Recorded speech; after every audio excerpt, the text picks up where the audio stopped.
Olá, e aí, como vocês estão? Tudo bem?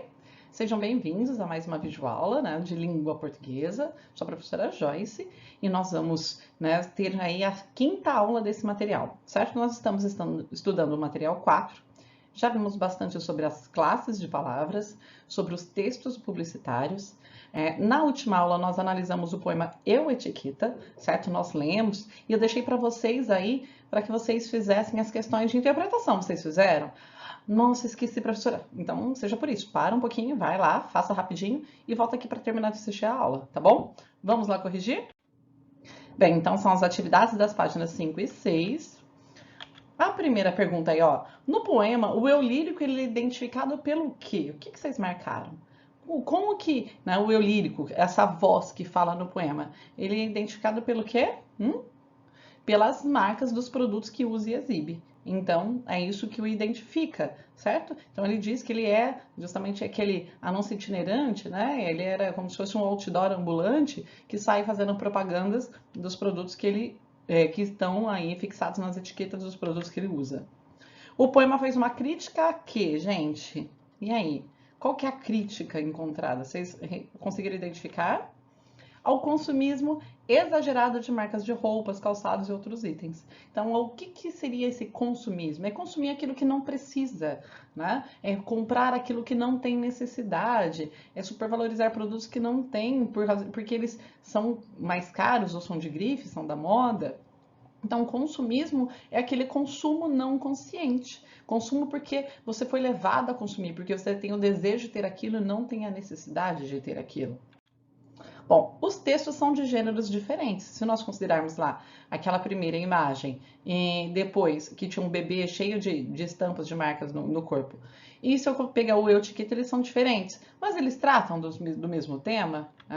Sim, porque ambos retratam o sujeito sendo submetido aí ao uso de marcas e produtos impostos pelo mercado, certo? Então eles têm produtos, têm aí todos eles marcas que o mercado, que seja as novelas, os filmes, nas propagandas, tudo isso tenta te seduzir, te convencer que você precisa daquilo e na verdade nós não precisamos. 4. Pesquisa no dicionário o significado da palavra eu. E aí, o que era eu, gente? Olha, eu é um pronome pessoal do caso reto. O que é o pronome pessoal do caso reto, professor? É o pronome pessoal em que eu uso como sujeito nas orações. Então, quando eu tenho um sujeito de uma frase, e eu posso substituir, então, por exemplo, os alunos viajaram. Aí eu troco os alunos por eles, um pronome pessoal do caso reto, certo? Então, é o sujeito da oração. O eu, né? Ele é a maneira de ser de alguém, a qualidade particular e distintiva de uma pessoa. Então, além de ser um pronome pessoal do caso reto, lá da primeira pessoa, a pessoa que está falando, também o meu eu, né? Nesse sentido aí, é a maneira de ser, a sua individualidade, a sua maneira distintiva, a personalidade de quem fala, né? A individualidade do ser humano, a consciência. Então, desde a concepção mais gramatical, quanto as concepções aí até mais filosóficas, eu pode ter esses vários significados. E aí, 5. O que tem menor importância no poema? Né? O que tem menor importância? A marca, a mercadoria ou a pessoa? Explique. O que você anotou aí? O que tem menor importância é a pessoa. Então, olha só que inversão de valores, onde uma marca e uma mercadoria elas se tornam mais importantes do que o próprio indivíduo, do que o ser, do que, né, a pessoa, porque essa pessoa é identificada pela marca das mercadorias que usa. Então, não, ele perde a sua individualidade, perde o seu eu, para ser reconhecido pelas estampas, pelas marcas dos produtos. Retire do poema versos em que há perda de identidade do eu lírico. Onde que mostra que ele está perdendo a sua identidade, então? Ó, em minha calça está grudado um nome que não é meu de batismo ou de cartório. Um nome estranho. Então, ele está perdendo o seu nome. Quer vir uma coisa mais particular e individual que o nosso nome, né, que nos individualiza, que nós recebemos lá quando nós já nascemos. Né? Então, ele está perdendo o nome, a noção do nome, da individualização, tá bom? E aí, para quê? Para ser reconhecido pela estampa, pela marca do produto que ele está usando. 7. Então, o autor inventou alguma palavra? Tem alguma palavra, né, que nós falamos aí que é um neologismo, uma palavra nova inventada? Ele inventou sim. Qual seria e a qual classe gramatical ela pertenceria? Então, vocês reconheceram? Tá lá no finalzinho, né? Sim, ele inventou a palavra coisamente. E aí, que seria esse coisamente? Toda palavra terminada em mente é um advérbio, tá? Então, coisamente, né, a maior parte dessas palavras terminadas em mente são advérbios de modo. Então, como que aquilo aconteceu? Né, de uma forma assim, né, bem, mal, né, rapidamente. E aí ele cria o coisamente, tá? Então, se transformou em coisa, transformou-se em coisa. O modo com que houve essa perda da individualidade. Então, é um advérbio de modo. 8. Por que o autor se intitula coisa? Por que ele fala que ele se torna uma coisa? Fácil também. Porque sem individualidade ou sem identidade, ele encara a si próprio como um objeto. Ele deixa de ter, né, aquela característica de nome próprio, certo? De pessoa, de indivíduo. Quando que eu uso um substantivo próprio? Lembram-se? Justamente quando nós temos aí uma referência para nomes de pessoas, lugares, né, estados, países, escolas e assim por diante. Quando nós estamos individualizando.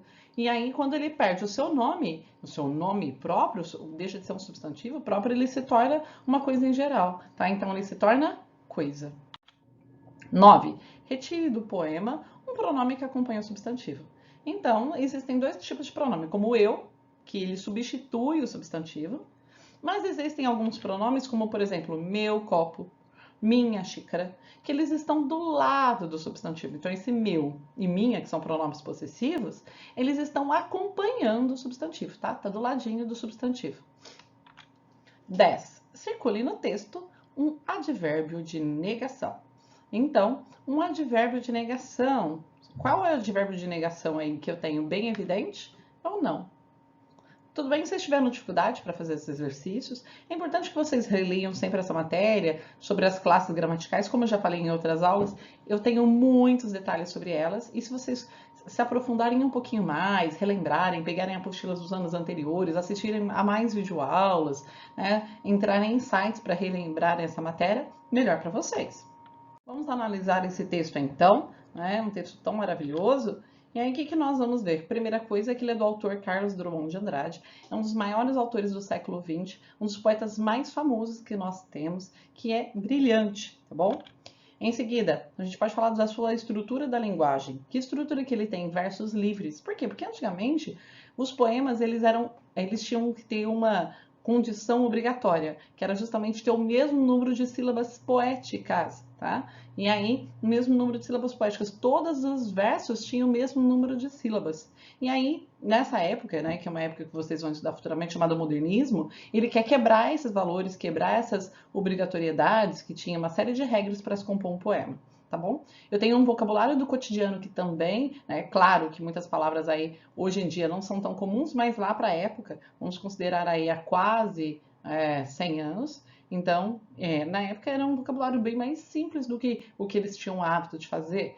E eu tenho uma presença muito forte da ironia e da denúncia. Então, ele denuncia o sistema capitalista, o consumismo, dessa forma, por meio de uma ironia, né? Eu tenho aí um sarcasmo muito grande, tá bom? O tema, como eu acabei de falar, é justamente o consumismo na sociedade contemporânea. Eles querem vender, eles querem produzir, querem ter lucro, querem ganhar dinheiro. E aí, então eles têm, só que para que nós precisamos ser consumidores, eles precisam ter para quem vender. Então é dessa forma que eles falam, sabe, se o sapato tá novinho, não tem importância, mas ele não tá na moda não. 6 meses atrás, 1 ano atrás, ele tava na moda. Agora você tem que jogar ele fora, né, deixa ele lá, porque a moda agora é outro tipo de sapato. Hoje você tem que ter um sapato com lacinho, porque o sapato sem o lacinho não usa mais. Então eles inventam necessidades, inventam que a moda muda, que é uma forma então de te induzir a sempre ficar comprando, mesmo sem necessidade. O sujeito, então, aí do poema, ele é identificado pelas marcas do produto que exibe. Então, ele não é identificado por quem ele é. E sim, quantas vezes a gente não vê também nós mesmos, né, blusões, né, roupa de frio, blusas, camisetas, né, com nome de produto, com nome de marca, palavras em inglês que às vezes sequer sabemos qual o significado, tá bom? Então, o eu lírico, ele toma consciência de que ele faz propaganda gratuitamente. Então, ele vê que ele faz essa propaganda de graça para aquela marca. Não é a marca que está pagando para ele fazer a propaganda, não. É ele que compra o produto e ainda faz a propaganda, tá? De coisas que ele sequer conhece. Às vezes ele está fazendo propaganda de um produto que ele nunca usou, né? Que é super distante da realidade, mas que são valorizados socialmente. mas que são caros, são usados por famosos, né? Então que tem um valor que é muito mais social do que o valor do produto em si. Quando você compra, às vezes, uma calça, compra uma camiseta, compra um tênis, às vezes você não está pagando pela qualidade, você está pagando pelo privilégio de usar aquela marca, para pertencer a um grupo seleto de pessoas que usam aquilo, tá bom? E não porque aquilo realmente seja tão superior aos outros produtos para valer o preço que ele vale.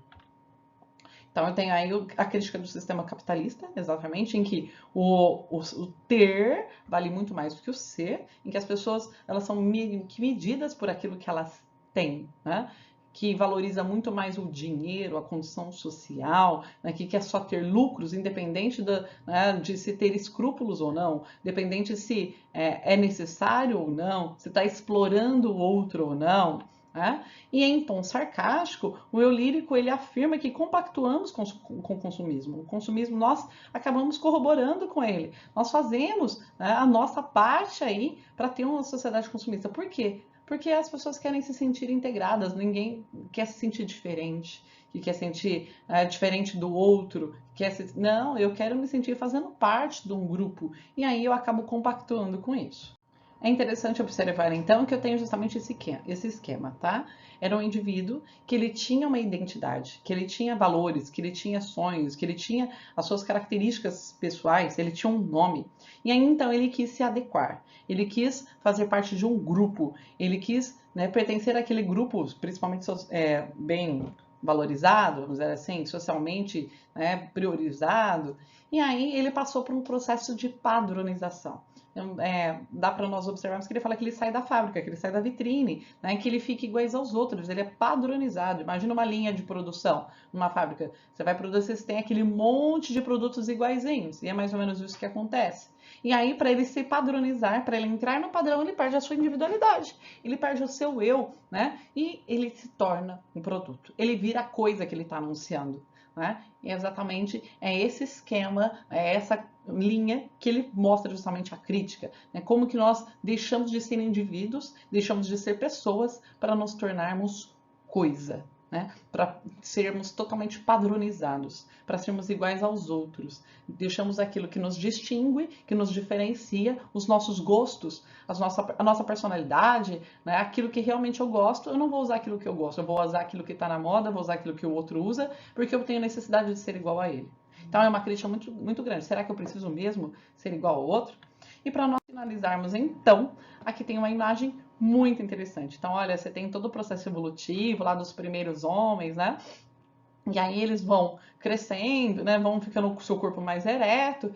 E aí no final, né? Essa escala evolutiva, ele acaba entrando no código de barra, né? E acaba se virando um código de barra, acaba se tornando justamente um produto. Então essa imagem que ela reflete bem a mensagem, né? Que nós não nos tornemos produtos, que nós não nos tornemos coisa. Sim, mesmo que esse poema ele tenha aí, como eu disse para vocês, quase 100 anos, ele ainda é muito atual, né? Então ele ainda faz parte dessa sociedade do consumo em que nós vivemos. Talvez hoje muito mais apelativa ainda do que naquela época. Então, que nós não percamos a nossa identidade e que nós não viremos um código de barra, tá bom? Espero que vocês tenham gostado. A gente se vê então na próxima aula com a última videoaula desse material. Um beijo e até mais!